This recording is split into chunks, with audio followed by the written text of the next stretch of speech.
राष्ट्रीय जांच एजेंसी को भारतीय उप महाद्वीप में अंसारुल्लाह बंगला टीम अल-कायदा द्वारा साजिश के संबंधित एक आतंकी मामले के सिलसिले में असम में बारपेटा और बोगाई जिलों में 11 स्थानों पर तलाशी अभियान चलाया है। यह मामला असम के बारपेटा जिले में सक्रिय एबीटी से संबंधित AQIS के सक्रिय मॉडल से संबंधित है, जिसका नेतृत्व एक बांग्लादेशी नागरिक सैफुल इस्लाम उर्फ हारून राशिद कर रहा था। NIA के अधिकारी ने कहा कि राशिद ने अवैध रूप से भारत में प्रवेश किया और ढाकल प्रिया मस्जिद में एक अरबिक शिक्षक के तौर पर काम कर रहा था। वह प्रभावशाली युवाओं को जिहादी संगठनों में शामिल होने और विध्वंसक गतिविधियों को अंजाम देने और पूर्वी भारतीय में AQIS के एक आधार की स्थापना के लिए अंसार में काम करने के लिए सक्रिय रूप से उकसा रहा था। अगली खबर, देवघर में त्रिकूट पर्वत पर रोपवे हादसे के बाद फंसे लोगों को रेस्क्यू करने के लिए सोमवार सुबह से सेना का हेलीकॉप्टर लगाया गया है। अभी 48 लोग अलग अलग ट्रॉलियों में लगभग 2000 फीट की ऊंचाई पर फंसे हुए हैं। रविवार शाम हुए इस हादसे में महिला की मौत हुई है, जबकि 1 दर्जन से ज्यादा लोग घायल हुए हैं। घटनास्थल के पास सैकड़ों लोगों की भीड़ भी जमा है। NDRF की टीम रविवार रात को रेस्क्यू ऑपरेशन शुरू किया था और लगभग 2 दर्जन लोगों को सुरक्षित निकाल लिया है। रात होने की वजह से ऑपरेशन बंद करना पड़ा था। सोमवार सुबह से सेना का हेलीकॉप्टर ट्रॉलियों में फंसे लोगों को बाहर निकालने में जुटे हुए हैं। इन लोगों तक एक खाली ट्रॉली के जरिए बिस्किट और पानी के पैकेट पहुंचाए गए हैं। स्थानीय सांसद निशिकांत दुबे के जिले के उपायुक्त मंजुनाथ अभियंत्री ने सहित कई आला अधिकारी भी मौके पर मौजूद हैं। अगली खबर, भारतीय वायुसेना ने अपनी जांच में 1 से अधिक अधिकारियों को पाकिस्तानी क्षेत्र में सशस्त्र सुपरसोनिक मिसाइल के फुलविश फायरिंग के मामले में दोषी पाया है। सूत्रों ने कहा है कि दोषी पाए जाने वालों के खिलाफ कड़ी कार्रवाई की जाएगी। Air vice marshal RK Sinha इस बात की जाँच कर रहे हैं कि नियमित रखरखाव कार्य के दौरान मिसाइलें कैसी दागी गईं। मंत्रालय ने कहा था कि 9 मार्च को नियमित रखरखाव के दौरान एक तकनीकी खराबी के कारण भूलवश मिसाइल दागी चली गई। भारत सरकार ने मामले को गंभीरता से लिया है और एक उच्च स्तरीय जांच का आदेश भी दिया है। मंत्रालय ने कहा था कि ये पता चला है कि मिसाइल पाकिस्तान के इलाके में उतरी है। ये घटना बेहद खेदजनक है, लेकिन ये भी राहत की बात है कि दुर्घटना में किसी की जान नहीं गई है। पाकिस्तान ने भी इस घटना पर कड़ा प्रतिरोध जताया है। अगली खबर, JNU छात्र संघ और राष्ट्रीय स्वयंसेवक संघ के संबंध अखिल भारतीय विद्यार्थी परिषद के बीच छात्रावास में मेस में मांसाहारी भोजन परोसने को लेकर हुई झड़प के मामले में दिल्ली पुलिस ने सोमवार को ABVP के अज्ञात सदस्यों के खिलाफ प्राथमिकी दर्ज की है। JNU के कावेरी छात्रावास में छात्रों के 2 समूह के बीच मेस में रामनवमी के पर कथित तौर पर मांसाहारी भोजन परोसने को लेकर रविवार को झड़प हो गई थी। पुलिस ने बताया कि घटना में 6 छात्र घायल भी हुए हैं।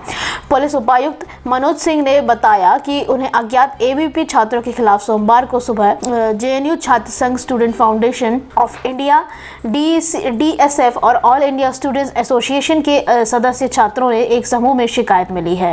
उन्होंने कहा कि शिकायत के आधार पर हमने भारतीय दंड संहिता की आधार 323, 341, 509, 506 और 34 के तहत एक प्राथमिकी दर्ज की है। तथ्यात्मक या वैज्ञानिक साक्ष्य एकत्र करने और दोषियों की पहचान करने के लिए आगे की जांच अभी भी जारी है। अगली खबर, रामनवमी के अवसर पर देश के कई हिस्सों में जमकर बवाल हुआ है। रविवार को दिल्ली, गुजरात, मध्य प्रदेश और झारखंड से झड़प और आगजनी की कई घटनाएं सामने आई है। इन विवादों और झड़प में लोगों को घायल हुए तो वहीं गुजरात में एक युवक की मौत भी हो गई है। इसके साथ ही मध्य प्रदेश के खारगढ़ में पथराव और आगजनी के बाद कर्फ्यू लगा दिया गया है। गुजरात के हिम्मतनगर और खंभात शहरों में रामनवमी के जुलूस के दौरान 2 समुदाय के बीच सांप्रदायिक झड़प हो गई। खंभात में हुए सांप्रदायिक हिस्सा में एक व्यक्ति की मौत हो गई है, जबकि एक अन्य घायल हो गया है। सांप्रदायिक झड़पों में के दौरान पुलिस को पथराव करने वाली भीड़ को नियंत्रित करने के लिए आंसू गैस के गोले भी छोड़ने पड़े थे। वहीं दूसरी तरफ झारखंड के लोहरदगा जिले की हिरकी भोक्ता बागीचे इलाके के पास रामनवमी की शोभा यात्रा पर पथराव और जुलूस में शामिल होने पर धारदार हथियार से किए गए हमले में दर्जनों लोग घायल हो गए हैं, जिससे पूरे जिले में पुलिस तैनात हो गई है। हालात देखते हुए इस इलाके में भारी संख्या में सुरक्षा बलों की तैनाती भी की गई है। अगली खबर, भारत में कोरोना वायरस के नए मामलों में मामूली उतार चढ़ाव का दौर जारी है। पिछले 24 घंटों में दर्ज हुए 861 नए मरीजों के बाद देश में कोरोना वायरस में अब तक के संक्रमित लोगों की संख्या बढ़कर 4 लाख से पार हो गई है। वहीं एक्टिव केस की संख्या घटकर 11,000 रह गई है। केंद्रीय स्वास्थ्य मंत्रालय की ओर से सोमवार सुबह 8 बजे जारी अद्यतन आंकड़ों के अनुसार देश में संक्रमण से मौत से 6 मामले सामने के बाद मृतकों की संख्या बढ़कर 5,21,659 हो गई है। है। देश में कोविड-19 के एक्टिव केस की संख्या घटकर 11,000 रह गई है, जो मामलों में 0.03% है। पिछले 24 घंटों में एक्टिव केस की संख्या 74 की कमी दर्ज की गई है। मरीजों के ठीक होने की राष्ट्रीय दर 98.76% ही रह गई है। अगली खबर, यूक्रेन के राष्ट्रपति वोलोदिमीर ज़ेलेंस्की की चेतावनी दी है कि रूस हमारे राज्य के पूर्व में और बड़े ऑपरेशन कर सकता है। उन्होंने नागरिकों से मौजूदा युद्ध के बीच नए दौर के हमले की तैयारी करने का आग्रह भी किया है। वीडियो संबोधन में राष्ट्रपति ने कहा कि वे हमारे खिलाफ और भी अधिक मिसाइलें और हवाई बम का इस्तेमाल कर सकते हैं, लेकिन हम उन्हें जवाब देने के लिए तैयार हैं। यूक्रेन के सशस्त्र बलों ने जनरल स्टाफ में रविवार शाम को कहा कि रूसी पूर्वी डोनबास क्षेत्र में एक आक्रामक अभियान की तैयारी करने की कोशिश कर रहा है। अगली खबर, सीपीएम के सीताराम येचुरी को तीसरे कार्यकाल के लिए पार्टी के महासचिव के रूप में फिर से चुन लिया है। उन्होंने माकपा के 23वें सम्मेलन में 85 सदस्यीय नई केंद्रीय समिति के नेता के रूप में चुना गया है। पार्टी के सम्मेलन में पोलित ब्यूरो में 17 सदस्यों और केंद्रीय समिति के 85 सदस्यों का भी चुनाव किया गया, जो अगले 3 साल तक के लिए कार्य करेंगे।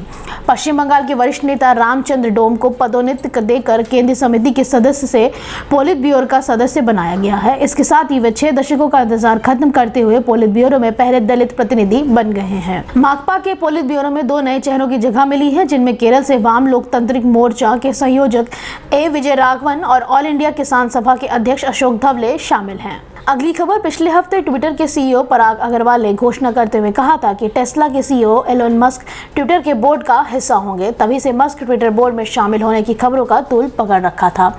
इसी बीच अब बड़ी जानकारी देते हुए पराग अग्रवाल ने कहा है कि एलोन मस्क ट्विटर बोर्ड का हिस्सा नहीं बनना चाहते हैं, लेकिन फिर भी कंपनी के निर्माण में महत्वपूर्ण भूमिका निभाएंगे। अग्रवाल ने अपने नए ट्वीट में लिखते हुए कहा कि एलोन हमारे सबसे बड़े शेयर होल्डर्स हैं और हम उनके इनपुट के लिए खुले रहेंगे। उन्होंने अपने ट्वीट में आगे कहा कि एलोन मस्क ने हमारे बोर्ड में शामिल होने का फैसला नहीं लिया है।